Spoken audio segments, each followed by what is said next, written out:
Hey y'all, this is TCA Gaming, and in this video we're going to go over some consignments. We're also going to go over some stuff that I have for sale now, some products that released in Japan, not quite here in the US yet. We're also going to go over a couple of events that eBay is hosting for its Pokemon's birthday on the 27th, or one of the events is it's going to miss it by a few days, but it is for Pokemon's birthday, and we'll just go ahead and start into it here.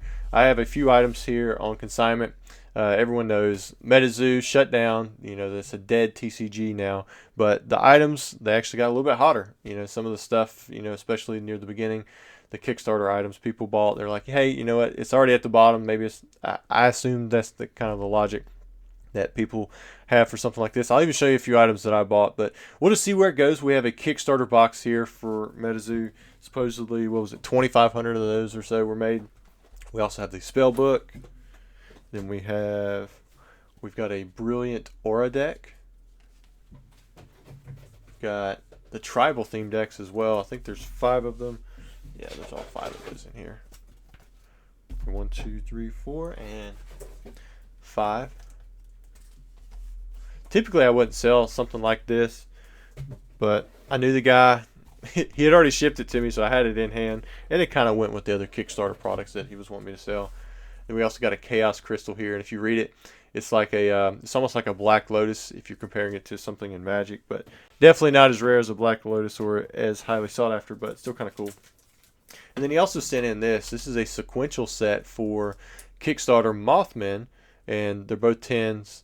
One's hollow, one's reverse. I went ahead and made him an offer on these. He took my offer, so those are going in my personal collection, and you know, could be a good investment. I mean, I really don't know. I like them. Mothman's kind of like the iconic cryptid for MetaZoo, kind of like a Charizard would be for Pokemon. I think that's the comparison that was made, but I don't think as many people know about Mothman as they do about Charizard. I had actually never heard of Mothman when MetaZoo had come out. Bigfoot was always the big cryptid that I knew.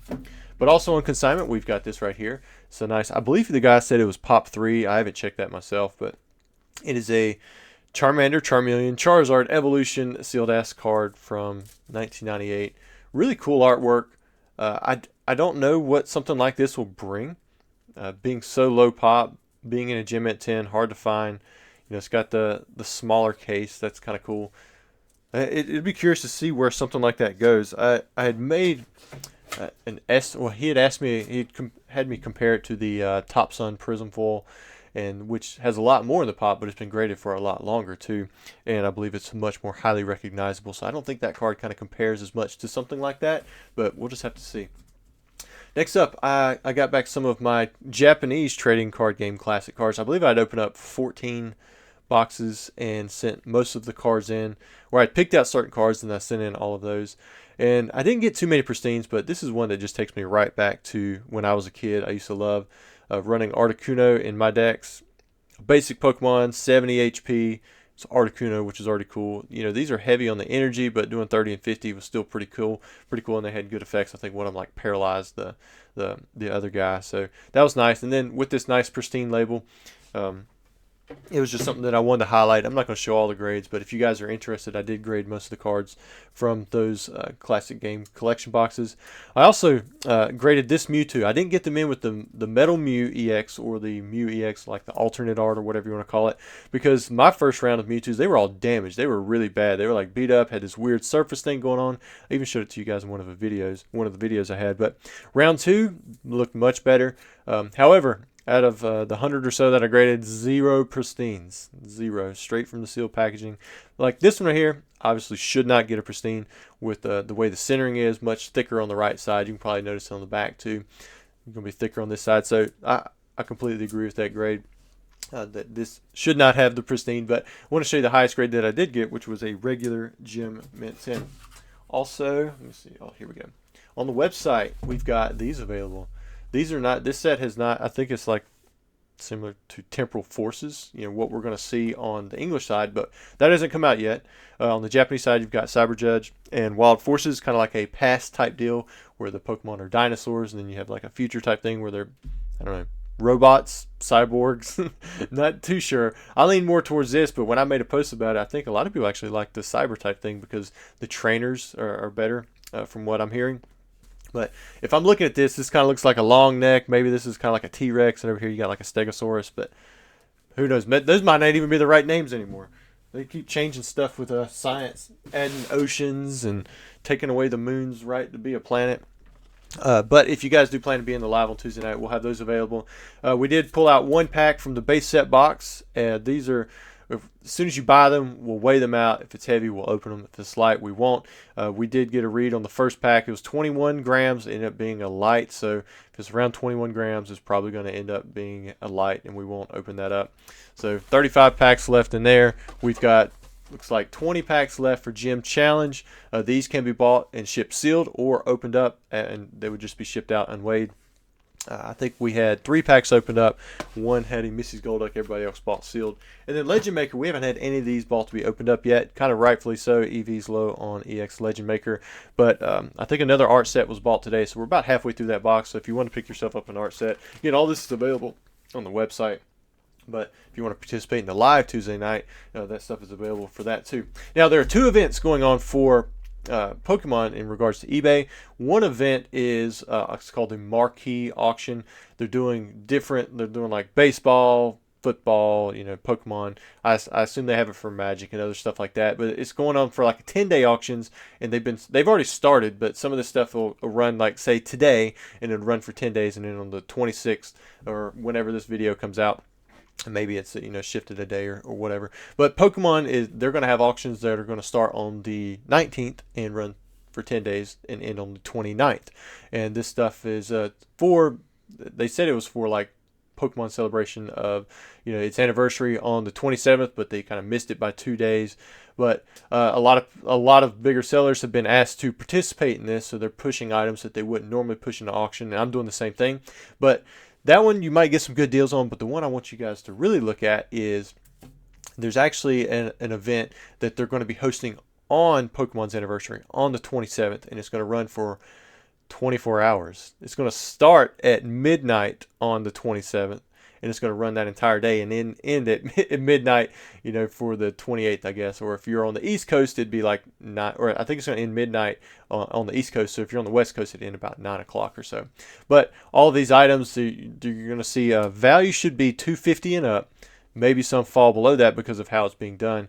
But it could be a real opportunity for you guys to snag some cards that worth between $250 and $10,000, starting off at $1.51, kind of like in honor of 151. But like I said, it's only going to run for 24 hours, and it's on like a Tuesday at a really bad time, really, in my opinion, to be auctioning stuff in the market. That's why you haven't seen as many things in auction for me.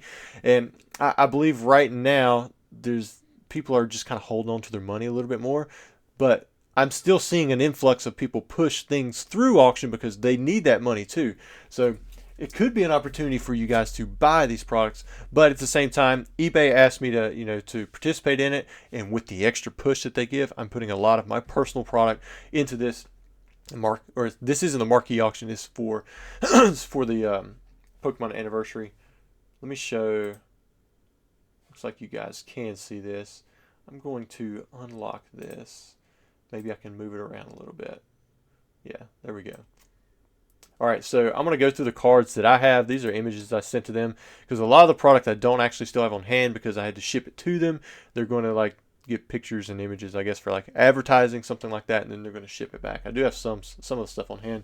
But like here we have a square cut Gyarados. This is a 9, but I'm also sending in a 10. So it's a Gem at 10 square cut Ninetales and Mewtwo. We've got a special delivery Pikachu here. This is a CGC 10. We've got a first edition base set Poliwrath in a 10. These already are underpriced in my opinion. If you're looking for a 10 grade, like the price of CGC versus PSA on something like this, it's drastically lower. You could be looking at $2,000 for a card like this on on a regular day versus $7,000-8,000. Well, maybe an auction 4,500, something like that for PSA, but significantly lower on the CGC side. Same thing with Zapdos. I've got this one. I believe they're actually getting pictures of this one. This one, I believe Zapdos brings a little bit more than Poliwrath, but nothing crazy more. Here we've got a Shadowless Charizard in a 9. There's going to be pictures front and back, all that good stuff. Hopefully they don't make me alter my titles. They started talking about that, and I'm like, how about you guys take advice from me? Let's go the opposite direction on that. Got a base set Charizard in a CGC 10.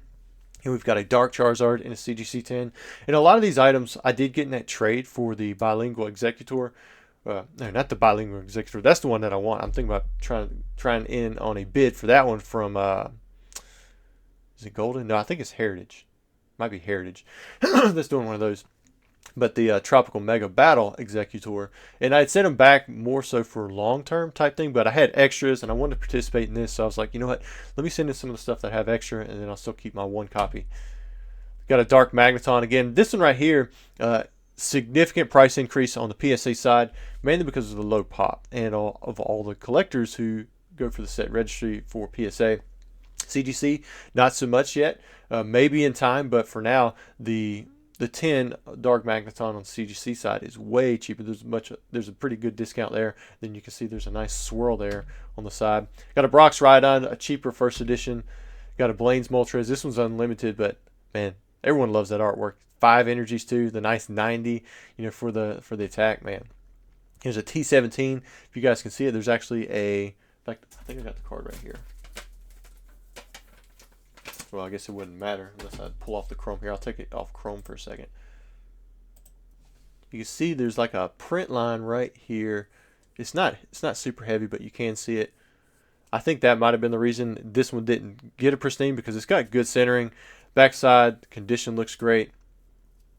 But again, you'll be able to see all this stuff in the scans. I believe you can see it in the scan on here, but I didn't know how well it's coming through on the screen. Oh, yeah, you can kind of see it right there. Up there at the face. There's a Kangaskhan in a 10. We got a Pidgeot, some Jungle Hollows, Pinsir, Snorlax.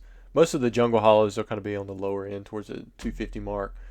This is a German first edition base set Charizard. Thought that'd be kind of cool to throw in there. There's a pre-release Aerodactyl in a 10.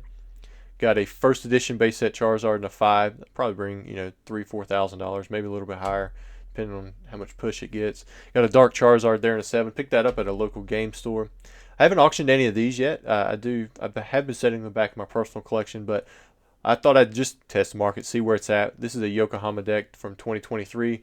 Got the World Championships Pikachu in a pristine. Just a base set Charizard in a 7. Got a German base set Charizard in a 6.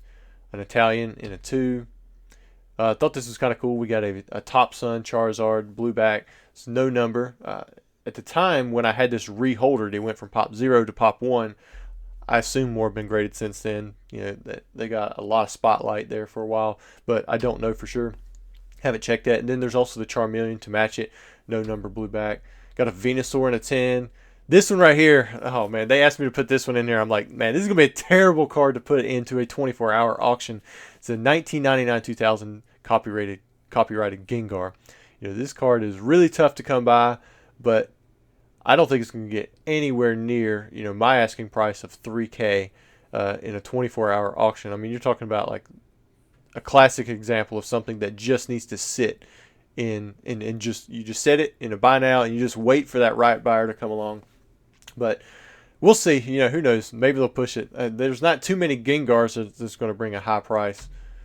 Here we've got a Charizard EX. This is pretty cool. Gem Met 10, one of the first full arts ever printed for Charizard, or for Charizard EX. Got a Snorlax. This is a staff stamp from Call of Legends, pulled the 9.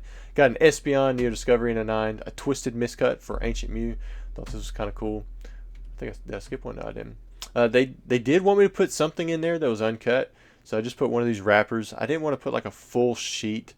I like my uncut sheets. This is something I have extra of, so I'm like, all right, we'll do this. These sell well in auction as it is, and I think that was it. But they're asking me to put another 40 items in there, which is going to be tough because, that's a lot of high end items just to be pushing all at once in a 24-hour auction. But another thing you guys could look out for, I'm sure there are other sellers that's going to be participating in this. So be on the lookout. I'm going to be watching it too because, I don't know if Old School or Dan or, who's all getting in on this. But if they asked other big sellers to bring in Pokemon items, I want to see, what they've got auctioned too, because, maybe we'll find some deals in there. I might lose out on some of this stuff because it's being auctioned really quickly, or it may turn out to be a really cool, push that eBay gives for something like this. I've only participated in a few events like this. Last time I did some major events like this, I think was Pokemon Palooza back in 2021, and the prices did okay, but you know, it was the Pokemon craze. I mean, there was just everybody was searching for Pokemon back then. This was like October 2020, and so I mean, this was like at the peak. It was right over the hump, if I remember correctly. You know, it just started coming down, but you know, it's still way up there. But as always, guys, definitely appreciate everyone who's taking the time to listen through this entire video. Hope you guys have a great weekend, and maybe I'll see you at the live on Tuesday night.